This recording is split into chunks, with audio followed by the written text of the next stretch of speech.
Hallelujah. सभी को जय मसीह की।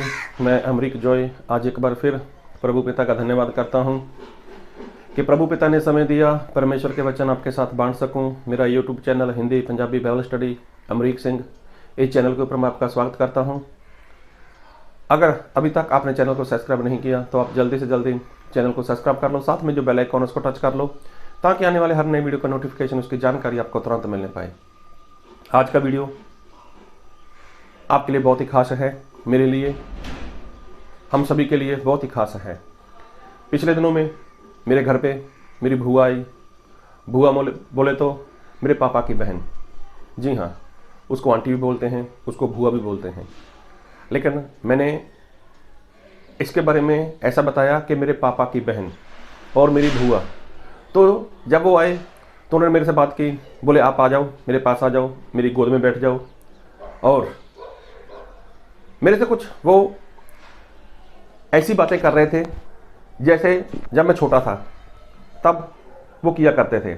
लेकिन अब मुझे थोड़ी शर्म आ रही थी। अभी मैं भी तो काफ़ी बड़ा हो चुका था और मेरी बुआ बोल रही है कि तू जब छोटा था तो मेरे पास रहता था और मैं तुम्हें प्यार करती थी, मैं अपनी गोद में बिठाती थी। मतलब जो भी एक बड़ा व्यक्ति छोटे बच्चे के साथ करता है। तो बोले अभी तू बड़ा हो गया है, अब मेरे पास आता नहीं है, मेरी गोद में नहीं बैठता। अभी सोचने वाली बात थी, तो मुझे अजीब सा लग रहा था। लेकिन एक समय था कि जब ऐसा होता होगा ऐसा समय। खैर मुझे इतनी बात तो नहीं याद, लेकिन ऐसा होता होगा। उन्होंने बोला तो उन्होंने ठीक बोला होगा। लेकिन तब मुझे अजीब सा लग रहा था और वो मुझे प्यार से बुला रहे थे, प्यार से मुझे वो चूमना चाहते थे, मुझे प्यार करना चाहते थे। लेकिन मुझे अजीब सा लग रहा था। क्यों? मैं बड़ा हो चुका था, अब बड़ा हो गया हूँ तो मुझे अजीब सा लग रहा था। लेकिन आज मैं जो कहना चाहता हूँ उस बात को ध्यान से सुनना। ये तो एक संसार की बात हो गई, ये भूआ और उसके भतीजे की बात हो गई। लेकिन मसीह में भी ऐसा होता है कि जब इंसान मसीह में आता है, उसको शुरुआत में वचन सिखाए जाते हैं, उसको विश्वास में लाया जाता है और विश्वास के बाद जब वो पश्चाताप करता है, जब वो बपतिस्मा लेता है, तब उसका नया जन्म हो जाता है। अब बात को ध्यान से सुनना। जब उसने नया जन्म ले लिया तब वो ज़्यादा प्रार्थना करता है, ज़्यादा बाइबल पढ़ता है, ज़्यादा उपवास करता है, ज़्यादा संगति करता है। लेकिन आहिस्ता आहिस्ता जब वो व्यक्ति उसी नए जन्म में बड़ा होता है तब उसको अजीब सा लगता है। अब प्रार्थना करनी उसको मुश्किल लगती है, उपवास करना उसको भारी लगता है, बाइबल पढ़ना उसको अजीब सा लगता है, चर्च में जाना उसको अजीब सा लगता है। और तो और जब वो नया जन्म पाता है ना, तब उसको बढ़ाने वाला, उसका हाथ पकड़कर उसको चलाने वाला एक अगुआ होता है। जी हाँ, एक अगुआ जिसने उसको हाथ पकड़कर समय समय पर उसको सहायता की, समय समय पर उसको आगे बढ़ाया। ये सारी बात एक अगुआ भी करता है और जो व्यक्ति के लिए हो रहा है वो सारी बात जानता भी है, इस बात को जानता भी है। और लेकिन जब वो बड़ा हो जाता है, मानो 2 साल 5 साल 10 साल 12 साल 15 साल का हो जाता है, अब उसको अजीब सा लगता है, उसको कोई चलाने वाला नहीं चाहिए। अब सोचने वाली बात है, आपके घर में भी छोटे बच्चे होंगे, आपके आस पड़ोस में बच्चे होंगे, तो कभी आपने भी उनके साथ ऐसा ही प्रेम किया होगा, ऐसा उनके साथ लाड किया होगा, वो आपके लाडले रहे होंगे। और लेकिन जब वो बच्चा बड़ा हो जाता है, अब वो बच्चा आपसे दूर रहना शुरू कर देता है, आपसे भागना शुरू कर देता है। लेकिन मेरी बात को ध्यान से सुनना, मैं आत्मा के बारे में बात करना चाहता हूँ। प्रभु यीशु ने, परमेश्वर ने एक बार अब मूसा को भी कहा था, मूसा अपने लिए 70 लोगों का चुनाव कर, जो तेरे साथ इस मंडली का बोझ उठाएंगे, इस मंडली का भार उठाएंगे। तो 70 लोग के ऊपर भी परमेश्वर ने जो आत्मा मूसा के ऊपर काम कर रहा था, वही आत्मा परमेश्वर ने उन लोगों के ऊपर डाल दिया। अब शुरुआत तो अच्छी थी, उनकी आत्मा के साथ भरे हुए थे। लेकिन आगे चलकर क्या हुआ, उनमें जेलसी आ गई, उनके अंदर कुछ बुरी बातें आ गई और उन्होंने मूसा का विरोध करना शुरू कर दिया। अब वो मूसा को पसंद नहीं कर रहे थे, मूसा के खिलाफ हो गए थे। मूसा का उनके ऊपर अगुआ होकर चलना वो उनको पसंद नहीं आ रहा था। लेकिन ये सारी बातें जब हो रही थीं, तब उन लोगों ने मूसा के बारे में अनाप शनाप बोलना शुरू कर दिया। मूसा आप अकेले पवित्र नहीं हो, हम भी अपवित्र हैं। हम भी पवित्र हैं, परमेश्वर हमारा भी उपयोग करते हैं, वगैरह वगैरह। अगर आप चाहो तो गिनती उसका 16 अध्याय पढ़ लेना, आपको पता चल जाएगा। तो वहाँ पर सब कुछ हुआ। लेकिन जो मेरी बुआ ने बात की तो मुझे भी बात सुनकर ये वचन याद आया कि ऐसा तो होता है, जब इंसान छोटा रहता है तब वो अपने अगुआ के साथ चलता है, मिलकर चलता है, अगुआ उसका हाथ पकड़कर उसको चलाता है। लेकिन आगे चलकर जब उसका उपयोग हो तो उसके अंदर ऐसी बात आ जाती है। अब देखो, हारून और मरियम वो मूसा के ही भाई बहन थे। लेकिन एक बार ऐसा हुआ कि मरियम और उसके भाई हारून ने, और जो दोनों मूसा के ही सगे भाई और बहन थे, इन्होंने भी मूसा का विरोध कर दिया, जबकि दोनों गुलामी अवस्था में पड़े हुए थे। तो मूसा के द्वारा वहाँ से निकले। अब ये सारी बात वहाँ पर हुई। ऐसा एक ही जगह नहीं, नए नियम भी देखते हैं।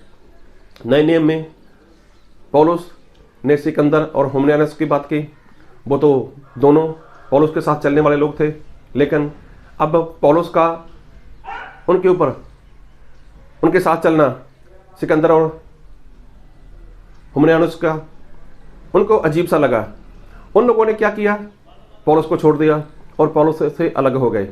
अब देमास नाम का इंसान था, वो भी तो पौलुस के साथ चलने वाला था, और पौलुस उनके बारे में बात कर कर उनको याद करते हैं। कहने का मतलब कि जब इंसान का नया जन्म होता है ना, छोटा बच्चा होता है, तब वो सभी की गोद में जाता है। जो उसको प्यार करना चाहे उसको प्यार करता है, उसको वो चूमते हैं। लेकिन जब वो बच्चा बड़ा हो जाए, अब वो उसको कोई बोले आजा मेरी गोद में, तो उसको किसी की गोद में बैठना वो अजीब सा लगता है। अगर कोई उसको बोले हाँ मैं तुझे चूमता हूँ, मैं तुम्हें प्यार करना चाहता हूँ, तब उसको अजीब सा लगता है। तो मेरे साथ ऐसा हुआ। मेरी बुआ ने मेरे से जब ये बात कही तो मुझे ये बात याद आ गई कि ऐसा होता है कि जब इंसान नया जन्म पाता है, बाइबल में लिखा भी है कि इंसान नया जन्म पाए और वो पवित्र आत्मा पाए और उसको नए जीवन में चलना है। नए जीवन में चलते चलते जब कुछ समय बीत जाता है, अब वो बड़ा हो जाता है, नए जन्म में बड़ा हो जाता है। तो अब उसको ऐसा लगता है कि मुझे भी सहारे की ज़रूरत नहीं, अब मैं चल सकता हूँ, अब मैं दौड़ सकता हूँ, अब मैं ऐसा कर सकता हूँ। सिकंदर, हुमनियानुस तो यही कर रहे थे। और तो और अरे 70 चेलों की बात करें, जो प्रभु यीशु के 70 चेले थे, जिनके द्वारा दुष्ट आत्मा निकली थी, जिन्होंने सुसमाचार बांटा था, जिन्होंने गवाही दी थी, और भी बड़े से चिन्ह चमत्कार उनके द्वारा हुए थे। लेकिन जब चिन्ह चमत्कार हो गए, बीमार लोग चंगे हो गए, सुसमाचार बांट रहे थे, गवाही दे रहे थे, तो उसके बाद एक बार प्रभु यीशु ने उनको कहा कि मेरा मांस खाओ, मेरा लहू पियो। तो 70 चेलों ने क्या कहा, हम नहीं खाएंगे, मतलब हम अभी ऐसा नहीं करेंगे। और वो प्रभु यीशु को छोड़कर हमेशा के लिए चले गए। तो देखो, जब इंसान की शुरुआत होती है तब इंसान प्रभु यीशु की सारी आज्ञा मानता है, प्रभु यीशु को प्रेम करता है, बाइबल पढ़ता है, उपवास करता है, चर्च जाता है। लेकिन जब वो चलता है, मसीही जीवन में चलता है, थोड़ा चलने के बाद या तो वो थक जाता है या वो रुक जाता है। लेकिन थक जाता है या रुक जाता है या जो भी, तो फिर अब उसको ऐसा लगता है कि अभी मुझे प्रार्थना की ज़रूरत भी नहीं, अभी मुझे इतने उपवास की ज़रूरत भी नहीं, अब मुझे इतना बाइबल भी नहीं पढ़ने की ज़रूरत, क्योंकि मेरा तो नया जन्म हो चुका है, अब तो मैं चर्च जाता हूँ, अब तो ऐसा है, अब तो वैसा है। लेकिन परमेश्वर तो और भी आपको प्रेम करना चाहते हैं। प्रभु यीशु तो और भी आपको अपनी गोद में बिठाकर वो आपके साथ शांति की बातें करना चाहते हैं। प्रभु यीशु तो और भी हमें सब कुछ और भी देना चाहते हैं, आत्मा में बढ़ोतरी देना चाहते हैं, और भी आपको, मुझको, हम सभी को प्रभु यीशु क्या देना चाहते हैं, आत्मा के द्वारा वरदान देना चाहते हैं। लेकिन ऐसा होता है, ऐसा मैंने सुना तो मुझे भी अजीब सा लगा कि अब मैं इतना बड़ा हो गया हूँ, अब मैं मेरी बुआ की, मेरे जो पापा की बहन है उसकी गोद में कैसे बैठूँ। अगर वो मुझे चूमने का प्रयत्न करेंगे तो मुझे अजीब सा लग रहा था। तो देखो, ऐसा होता है, शरीर संसार की बात है, शरीर की बात है तो ऐसा होता है। लेकिन आत्मा में भी ऐसा होता है, आत्मा की बातों में भी ऐसा होता है। तो मूसा का विरोध किया गया। जिन लोगों को मूसा ने मिस्र देश की गुलामी से बाहर निकाला, उनका विरोध हुआ, मूसा का विरोध हुआ, उन्हीं के द्वारा हुआ जो लोग गुलामी अवस्था में से बाहर निकले। लेकिन सगे भाई और सगी बहन ने मूसा का विरोध किया। लेकिन कहने का मतलब कि अब उनको ऐसा लगता था कि हमें अभी ज़रूरत नहीं, हमें तो सहारे की ज़रूरत नहीं। लेकिन प्रभु यीशु ने हमें सभी को एक दूसरे के साथ जोड़कर रखा हुआ है। हम सभी को एक दूसरे के साथ जुड़कर परमेश्वर का काम करना है। हम सभी को एक दूसरे के साथ, जैसे हमारा शरीर है, बाइबल में लिखा है कि जब शरीर है, शरीर में कितने सारे जॉइंट हैं, वो सभी एक दूसरे के साथ जुड़े हुए हैं। तो इसी तरह से हम सब लोग जब जुड़ते हैं तब हम प्रभु यीशु मसीह का देह बनते हैं, प्रभु यीशु मसीह का शरीर बनकर हमें काम करना है। लेकिन कई बार ऐसा होता है कि संगत के अंदर, मंडली के अंदर, कलीसिया के अंदर फूट सा काम हो जाता है, कई बार फूट पड़ जाती है और जिसकी वजह से गड़बड़ी शुरू हो जाती है। तो देखो, ये बात सही है कि छोटे बच्चा जब होता है उसको कोई भी पसंद करता है, उसको सभी गोद में उठाते हैं, उसको प्यार करते हैं, उसको चूमते हैं। अब जब बच्चा वो बड़ा हो जाता है तो बच्चा वहाँ से भागना शुरू हो जाता है। अगर वो आना भी चाहे किसी के पास तो पहले वाला प्रेम उसको नहीं मिलता। बात को ध्यान से सुनना। अगर बच्चा हो 12-15 साल का, अगर वो अपने पापा की गोद में बैठे या किसी की गोद में बैठना चाहे तो क्या, जो बड़े बड़ा इंसान है तो उसको भी लगता है अब इसको मैं कहाँ गोद में बैठाऊँ यार। तो ये भी तो अजीब सी बात है ना।